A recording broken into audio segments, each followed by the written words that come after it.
श्रीराम समर्थ. समर्थांनी एक सुंदर असा बोध आपल्यासाठी प्राप्त करून दिलेला आहे. आपले काम अपुरे असताना दुसऱ्यांच्या कामावर टीका करणं हे एक प्रकारे चुकीचं आहे. समर्थ म्हणाले, स्वतःचं काम अपुरं ठेवायचं किंवा अर्धवट असताना दुसऱ्यांच्या कामावर टीका करणं हे अत्यंत चुकीचं आहे. आपलं ठेवावं झाकून आणि दुसऱ्यांचं पाहावं वाकून. समर्थ म्हणाले, आपला बघा प्रत्यक्षपणे जे काम दिलेलं आहे ते आपलं काम अपूर्ण का? म्हणजेच अर्धवट असताना दुसऱ्यांच्या कामावर टीका करायची आणि टीका करण्यापूर्वी स्वतःच्या कार्याची गुणवत्ता आपण तपासली गेली पाहिजे. कारण बिनकामाच्या लोकांचं जीवन तर दुसऱ्यांच्या चुका काढण्यातच संपून जातं. तसा हा आपला देह. जो कार्य करत असेल त्याला सुद्धा बोलणार, जो कार्य करत नसेल त्याला सुद्धा बोलणार. कारण का? त्या व्यक्तीला दुसऱ्यांच्या चुका काढण्यात बघा संपूर्णपणे यश पाहायला मिळत आहे. दुसऱ्यांवर बोट दाखवण्यापेक्षा स्वतःचं जे काम आहे ते उत्तम करणं हे महत्त्वाचं.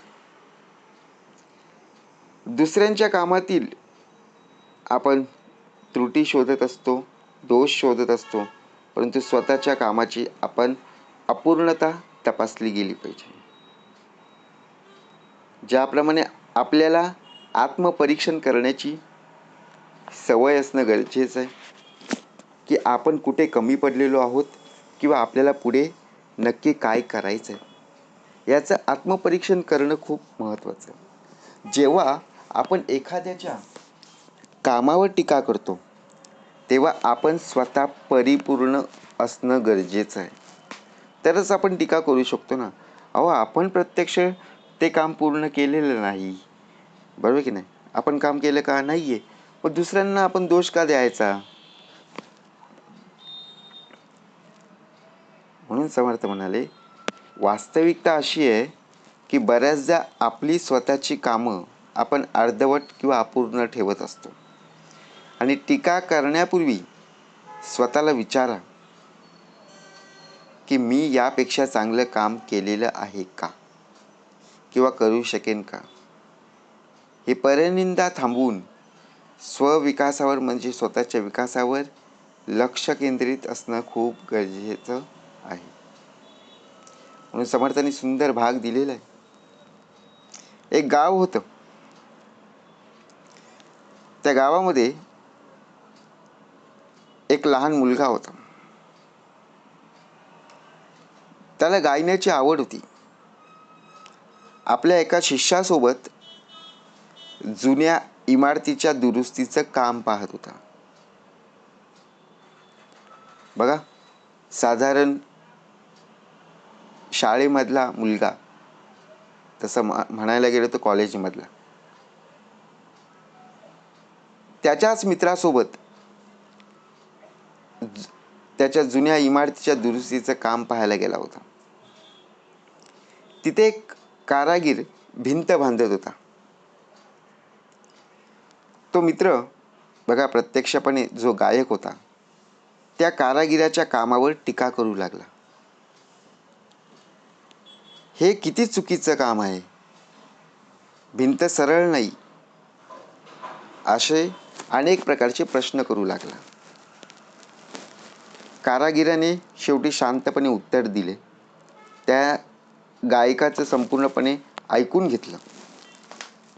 महाराज, जर माझं काम चुकीचं असेल ना तर कृपया तुम्ही एकदा ती भिंत दुरुस्त करूनच दाखवा.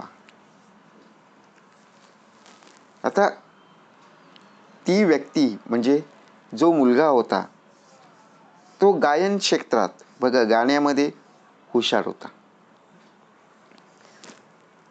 परंतु त्याला बांधकाम येत नव्हतं. त्याला ती भिंत दुरुस्त करता आली नाही. तेव्हा कारागीर म्हणाला, जो ज्या क्षेत्रात निपुण आहे,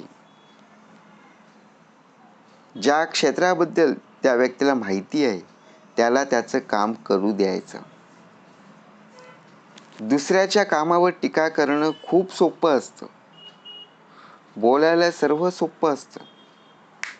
परंतु तेच काम स्वतः करणं फार अवघड आहे. कारण अपूर्ण कामाचं बघा, प्रत्यक्षात धनी असताना दुसऱ्यांच्या कामावर टीका करणं म्हणजे स्वतःची अकार्यक्षमता उघडी पाडणे.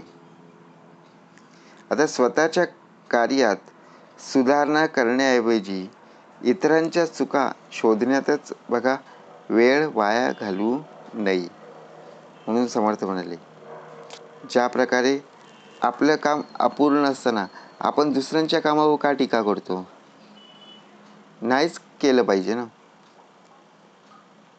जर आपण अपूर्ण काम करत असू, बरोबर की नाही, म्हणजे विचार जर आपण केला, आपल्याला जर त्या गोष्टीची अर्धवट माहिती असेल, मग ती आपली पूर्ण होईल का? नाही होणार. कारण अर्धवट विषयांचं बघा, ज्या प्रकारे जी माहिती आहे ती आपण घेतली तर आपलं काम सुद्धा अर्धवटच होईल. लोकांचं जीवन, लोकांचं आयुष्य आपल्यातल्या चुका शोधण्यातच संपूर्णपणे निघून जाईल. म्हणून लोकांना सुद्धा ही संधी प्राप्त करून देऊ नका. ज्या प्रकारे बघा, जो आपला चारित्र्य आहे तो चारित्र्य खराब होता कामा नये. आपल्याला ते काम जमत नाही ना, नका करू. परंतु दुसरी कोणी एखादी व्यक्ती काम करत असेल किंवा कार्य करत असेल तर त्या व्यक्तीच्या कार्यावर टीका करणं चुकीचं आहे. काही वेळेला स्वतःचं काम अर्धवट किंवा अपुरे असताना इतरांच्या कामात जर आपण उणिवा शोधल्या, टीका करणं आपण चालू ठेवलं, तर हे वर्तन स्वतःची जबाबदारी टाळण्याची प्रवृत्ती. त्याचप्रमाणे आधी स्वतःच्या कामात आपण सक्षम असलं पाहिजे, मगच आपण दुसऱ्याला उपदेश करायला गेलो पाहिजे. म्हणून स्वतःच्या त्रुटी न सुधारता टीका करणं म्हणजे स्वतःच्या अपयशावर पांघरून घालणं होय. आपल्याला अधिकार नाहीये हो. जो स्वतः जबाबदारी पूर्ण करू शकत नाहीये, त्याला दुसऱ्यांच्या कामावर बोलण्याचा नैतिक अधिकार नसतो. म्हणून नकारात्मक बघा प्रत्यक्षपणे विचार येतात, परंतु विनाकारण टीका करणं हे नकारात्मकतेचे लक्षण आहे. कारण हेवा आणि अपयश अनेकदा लोकांच्या मनात स्वतःच्या अपयशाची आणि प्रयत्न करण्याची बघा खंत असते. जी ते अपयशाची किंवा प्रयत्न करण्याची खंत असते, जी ते इतरांवर टीका करून बाहेर पडत असतात. सर्वात महत्त्वाचं म्हणजे योग्य दृष्टिकोन. समर्थ म्हणाले, टीका करण्याऐवजी आहे ना, स्वतःची प्रगती करण्यावर आपण भर जर दिला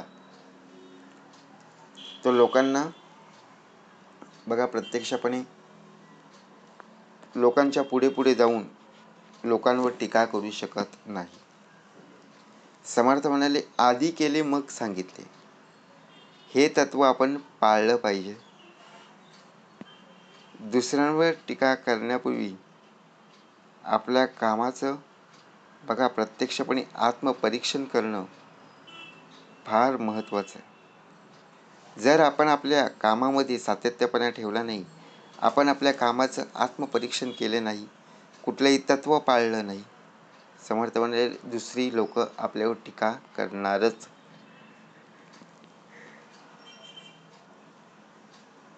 म्हणून समर्थ म्हणाले, आपलं काम अपूर्ण असताना दुसऱ्यांच्या कामावर टीका करणं हे एक प्रकारे चुकीचं आहे. जय जय रघुवीर समर्थ.